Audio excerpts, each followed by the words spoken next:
আসসালামু আলাইকুম গাইস, কি অবস্থা সবাই? আশা করি সবাই অনেক ভালো আছেন এবং সুস্থ আছেন। আমি আছি এখন সৌদি আরবের একটি গরুর হাটে। বাংলাদেশে তো অনেকবার হাটে গিয়েছি, কিন্তু এই সৌদি আরবে এই প্রথমবার। তাই ভাবলাম আপনাদের সাথে একটা বাস্তব অভিজ্ঞতা শেয়ার করি, আসলে সৌদি আরবের হাটটা দেখতে কেমন।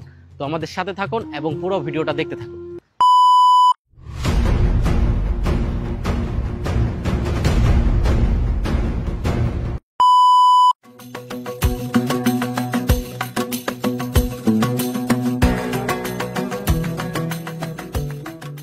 আসলে সৌদি আরবে কোনো হাট বসে না, এখানে সবাই ফার্ম থেকেই কোরবানির পশু কিনে।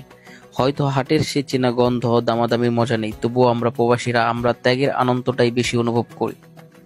এইসব ফার্মে বিভিন্ন দেশ থেকে আনা হয়েছে গরু বিক্রয় করার জন্য। পাকিস্তান, সুদানি, সোমালিয়া। গরুগুলো দেখতে বিশাল বড় বড়, কিছু গরু হাইট আমার থেকেও বেশি। এখানে গরু, ছাগল, এমনকি উট সবকিছু পাওয়া যায়। আর এখানে সবচেয়ে যেটা ভালো লেগেছে, এখানে গরু বিক্রয়ের সময় কোনো বিশৃঙ্খলা হয় না, সবাই খুব শৃঙ্খলার সাথে এখানে কাজ করে। তো এখানে মামা আসছে একটা গরু কেনার জন্য, তার কাছ থেকে জিজ্ঞাসা করি কোন গরুটা কিনছো। মামা, কোন গরুটা কিনছো তুমি এখান থেকে? ওই সাদা কালার গরুটা কিনছে। এটা কত পড়ছে? এটা পড়ছে 5,500 রিয়াল। এটা সুদান থেকে আনা হয়েছে। 5,500 রিয়াল, তার মানে বাংলা টাকায় প্রায় 1,70,000 টাকা।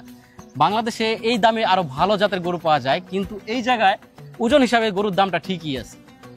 বাংলাদেশের গরুর হাটে গরু কেনা অন্যরকম এক অভিজ্ঞতা। দরদাম, হই হল্লো, হাটে হাটে ঘোরা। কিন্তু সৌদি আরবের সাধারণ মানুষ নির্দিষ্ট কোনো ফার্মে যায় এবং আগে থেকে তালিকা বানিয়ে রাখে। এখানে ওজন, জাত, স্বাস্থ্য দেখে গরু কিনে ফেলে দ্রুত।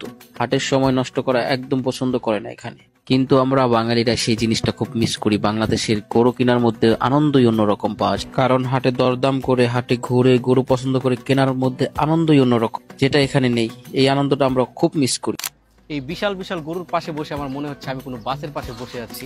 সৌদি আরবের হাটে এসে আমরা যা শিখলাম, যে এখানে শুধু গরুর দামই নয়, পরিষ্কার পরিচ্ছন্নতা এবং গরুর স্বাস্থ্য, কাগজপত্র সবকিছু ঠিক থাকতে হয়। ভবিষ্যতে সৌদি আরবে কোরবানি দিলে হয়তো এখান থেকে গরু নেওয়া হবে ইনশাল্লাহ। এই ছিল আজকে সৌদি আরবের গরুর হাট দেখার বাস্তব অভিজ্ঞতা।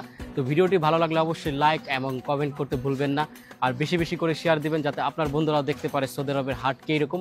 তো আগামী কোনো ভিডিওতে আবার দেখা হবে, সেই পর্যন্ত সবাই ভালো থাকেন এবং সুস্থ থাকেন।